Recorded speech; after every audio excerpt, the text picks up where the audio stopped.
Assalamualaikum warahmatullahi wabarakatuh. Baik rekan-rekan mahasiswa, eh, ini adalah minggu pertama.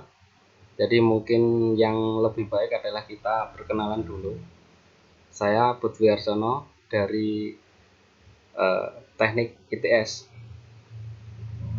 Saya akan mengajarkan mekanika kekuatan bahan satu. Jadi untuk minggu pertama ini nanti saya cuma perkenalan saja tentang mekanika kekuatan bahan satu. Jadi tujuan dari mekanika kekuatan bahan satu ini adalah mahasiswa diharapkan mampu menerapkan prinsip dasar mekanika kekuatan pada perancangan konstruksi mesin. Kemudian mahasiswa diharapkan mampu merancang konstruksi mesin berdasarkan aspek keselamatan. Kemudian mampu melakukan analisa pada studi kasus kekuatan material. Nanti yang pustaka yang kita pakai ini, jadi utamanya ada 3 ini, bisa dibaca. Untuk nilai MKB 1, mekanika kekuatan bahan 1, nanti kita ambil dari kehadiran ini 12,5%, partisipasi aktif 12,5%, tugas 25%, UTS 25%, dan ujian akhir semester 25%.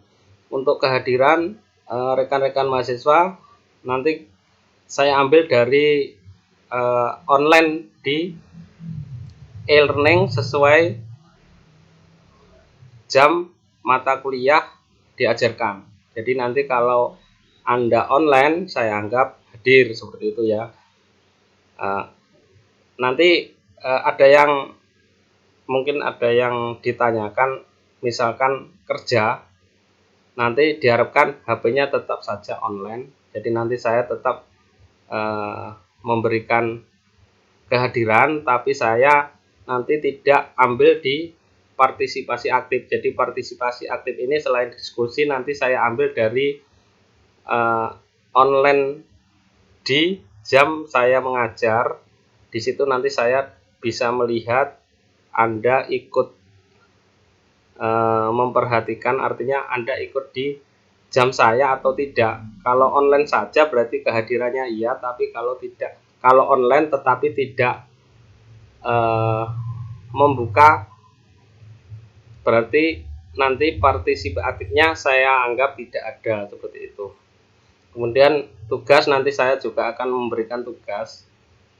Jadi mohon ini dicatat, ini untuk nilai mekanika kekuatan bahan 1. Kemudian pokok pikiran, jadi nanti yang kita akan bahas di mekanika bahan 1. Jadi ini konsep tegangan dan regangan normal, elastisitas, plastisitas, dan rangka, elastisitas linear, hukum Hooke, dan rasio Poisson. Kemudian konsep tegangan dan regangan geser, konsep perubahan panjang elemen struktur akibat beban aksial, struktur statis tak tentu, dan efek termal. Kemudian tegangan pada potongan miring, beban kejut, beban berulang, dan kegagalan fatik. Konsentrasi tegangan. Kemudian kajian jurnal tentang mekanika kekuatan bahan. Mungkin untuk kajian jurnal tentang mekanika kekuatan bahan, bila tidak dimungkinkan nanti ya di semester berikutnya di MKB 2. Jadi di MKB 2 nanti pasti kita akan bahas kajian jurnal tentang mekanika kekuatan bahan.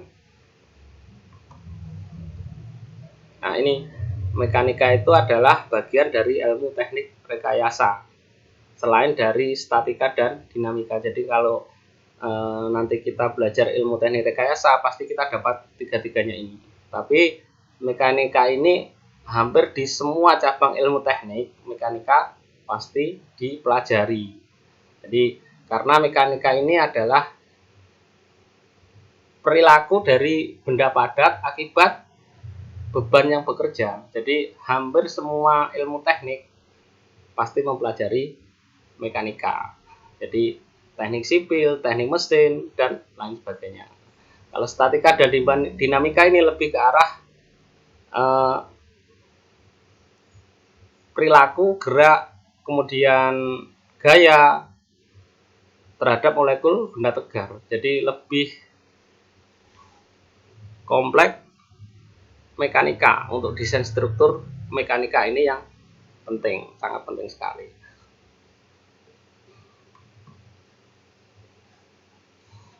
Pentingnya mekanika bahan. Jadi dari mekanika bahan itu kita nanti akan tahu sifat mekanis bahan. Kemudian sifat-sifat mekanis bahan ini kita gunakan untuk mendesain struktur. Jadi nanti dari sifat mekanis bahan yang kita dapatkan, kita tahu perilaku struktur apa yang akan kita desain. Nah, dari perilaku struktur ini sebagai bahan untuk mendesain konstruksi, baik itu pesawat terbang, kemudian bangunan gedung dan jembatan, motor atau mesin, pesawat terbang, kapal laut, pesawat ruang angkasa, dan lain sebagainya. Nanti bahan-bahan dari mekanika bahan ini kita gabungkan dengan alat bantu untuk desain seperti SIP, struktur analis program, kemudian ETAP, di bangunan gedung ada STAT-TRI dan lain sebagainya. Jadi nanti datanya kita ambil dari sifat mekanis bahan yang kita dapatkan dari mekanika bahan. Nah, ini bangunan yang kegagal. Jadi gagal karena mungkin bisa jadi sifat mekanis bahannya salah, atau desainnya salah, atau pelaksanaannya salah. Seperti itu. Ini salah satu kegagalan struktur. Nah, ini berikutnya kegagalan struktur juga.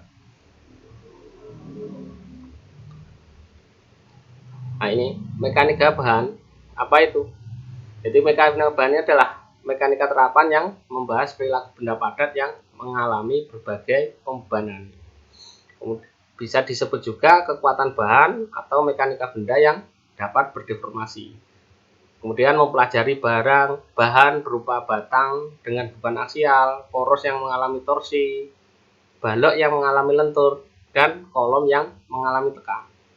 Nah, tujuan pelajarinya untuk apa? Untuk menentukan tegangan atau stres, dan peralihan atau displacement pada struktur dan komponen-komponen akibat beban yang bekerja padanya.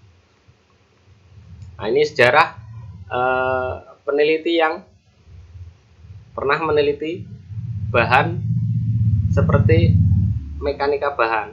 Jadi ini Leonardo da Vinci dan Galileo pada tahun 1452. Nah, ini Galileo juga 1564 ini sudah mulai. Jadi di tahun itu dia sudah berpikir tentang mekanika kekuatan bahan. Kemudian matematikawan ternama ini Leonard Euler ini. Ini masih kita pakai sampai sekarang untuk desain kolom itu. Nah, untuk satuan nanti kita pakai adalah sistem internasional atau SI sama USGS. Yang paling banyak adalah SI. Ya, ini nanti kita ada diskusi, bila ada pertanyaan bisa disampaikan lewat email atau nanti kita bikin WhatsApp group. Demikian teman-teman rekan mahasiswa pengantar MKB 1 dari saya. Terima kasih.